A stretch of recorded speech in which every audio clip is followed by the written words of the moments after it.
Você sabe o que é ser um intraempreendedor?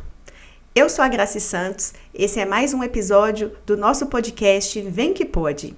Aqui você pode muito e pode aprender que é possível sim ganhar milhões sendo funcionário de uma empresa. Então eu já até adiantei, isso é ser um intraempreendedor. São aquelas pessoas que empreendem nas empresas dos outros, né? Empreendem sendo funcionários. Deixa eu contar para vocês meu primeiro emprego aqui em Belo Horizonte. Eu sou de Sabará, né? Vim morar em Belo Horizonte com 18 anos e quando eu entrei na faculdade, mais ou menos com 20, eu fui fazer um estágio na Assembleia. E a Assembleia Legislativa, naquela época, não existia lei contra o nepotismo. Então, era permitido, né, que os deputados contratassem parentes como funcionários. Então, dentre nós, estagiários, a maioria acreditava que realmente era impossível um estagiário ser contratado, progredir, crescer dentro daquela carreira. E eu era a única estagiária que acreditava que não, eu podia dar meu melhor, quem sabe eles me contratavam, né? Mas mais importante do que isso, eu sempre tive uma mentalidade que eu não trabalho para ninguém, eu trabalho para mim.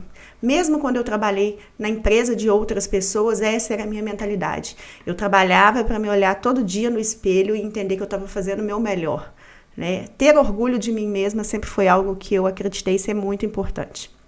Então, naquela época, estagiária, novinha na Assembleia, eu lembro que eu me dedicava muito.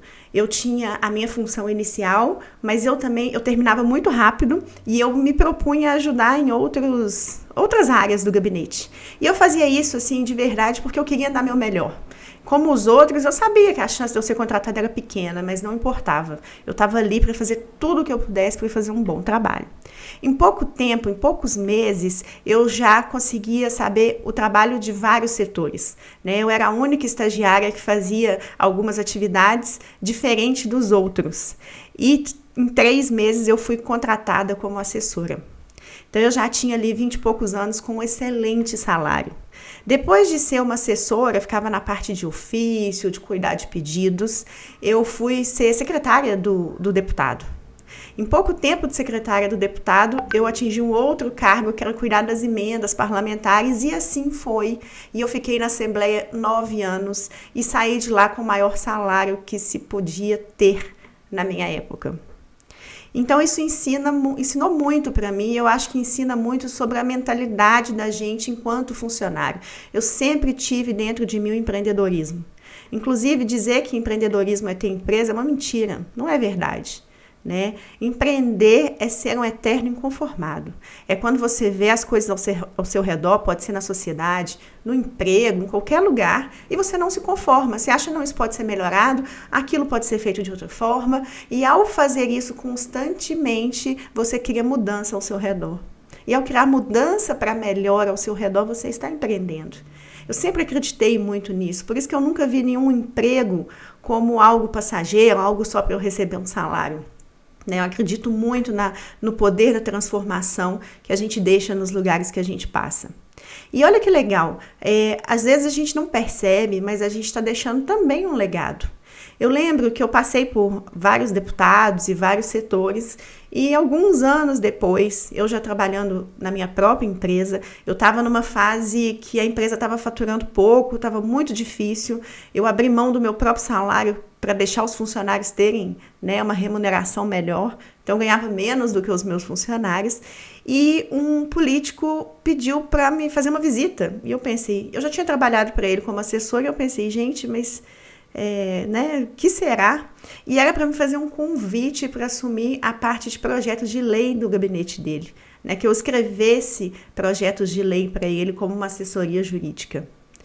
E esses cargos, eles são cargos muito disputados, então um político ali quando ganha, ele tem centenas de pessoas ao redor dele buscando uma colocação. E ele veio me convidar, não fui eu que fui atrás dele. Por quê, né, gente? Por que ele fez isso? Eu fiquei pensando. É simples, é porque no período que eu trabalhei com ele, eu não trabalhei só para ganhar um salário, eu trabalhei para dar o meu melhor. Eu fui uma intraempreendedora naquele lugar. Então eu deixei um legado. E é isso que a gente deve fazer ao longo da nossa carreira e da nossa vida, porque a gente nunca sabe o dia de amanhã. Então hoje, se eu resolver parar de ter empresa e quiser voltar para o mercado de trabalho, eu tenho certeza que eu tenho vários contatos e pessoas para procurar. Então, é muito importante que a gente não se guie só pelos sentimentos. Se a gente se guiar pelos sentimentos, a gente vai na academia um dia, no outro dia, hoje eu não estou me sentindo bem, eu estou cansado. E a gente não vai ter resultado. Assim também é na nossa carreira profissional, né? Se a gente for esperar o dia que a gente está de bom humor para trabalhar bem, a gente vai ser irregular e não vai ter resultado. Então, a gente tem que se guiar pela autorresponsabilidade. Saber aquilo que tem que ser feito, buscar que aquilo seja feito sempre da melhor forma possível. E assim, agindo assim, dia após dia, a gente vai atingir patamares melhores. Uma coisa comum com os funcionários de empresa é que geralmente eles são muito dependentes de estímulo, né? Então, nossa, mas eu trabalho tanto aqui, eu não sou reconhecido. Meu patrão elogiou fulano, mas não me elogiou. Quando a gente se guia por esse tipo de estímulo, dificilmente a gente vai progredir e vai chegar a algum lugar. Seu chefe está ocupado. Se ele é chefe, é justamente porque ele fez coisas e ele tem atribuições e responsabilidades muito grandes. Ele não tem tempo de ficar o tempo todo batendo nas suas costas e dizendo tanto que você está indo bem. Então essa necessidade de ser enxergado para que aí sim você trabalhe cada vez melhor e mais, é uma necessidade que não é inteligente. Por que ela não é inteligente? Porque os bons funcionários geralmente são aqueles que são menos chamados pelos seus chefes ali para poder ter um feedback. Eu sei da importância do feedback, inclusive me policio nas minhas empresas para dar feedback para as pessoas, mas as pessoas não podem usar feedback como combustível para entregar resultado.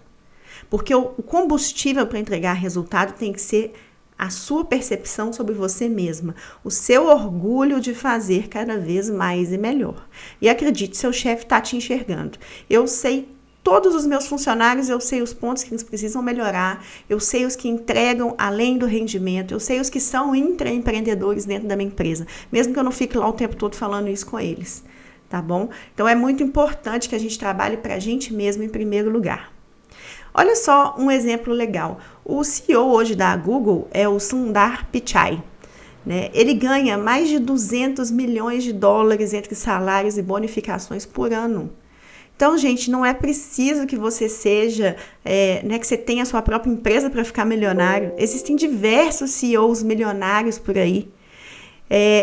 O Geraldo Rufino fala muito sobre isso, assim. É muito legal você empreender na empresa dos outros, é mais barato, né? É menos risco, você pode fazer carreira. Eu estava lendo o livro da Érica Linhares, que chegou a um dos mais altos postos aí na TIM. Eu vi toda a carreira dela, desde quando ela era sacoleira. Desde o início ela foi uma intraempreendedora, ela não teve negócio próprio, mas ela empreendeu dentro de uma grande empresa e chegou a um grande cargo. É tão bonito ver isso, né? Ver quando as pessoas entendem que mais do que um emprego, a gente tem uma vida, e a gente tem que se orgulhar da vida que a gente tem, das nossas atitudes, né, das nossas conquistas todos os dias. Então, esse é o recado que eu tenho para você hoje. Você pode sim empreender na sua empresa, fazer diferença na sociedade que você vive, né, e ter muito orgulho de si mesmo. Vem que aqui você pode.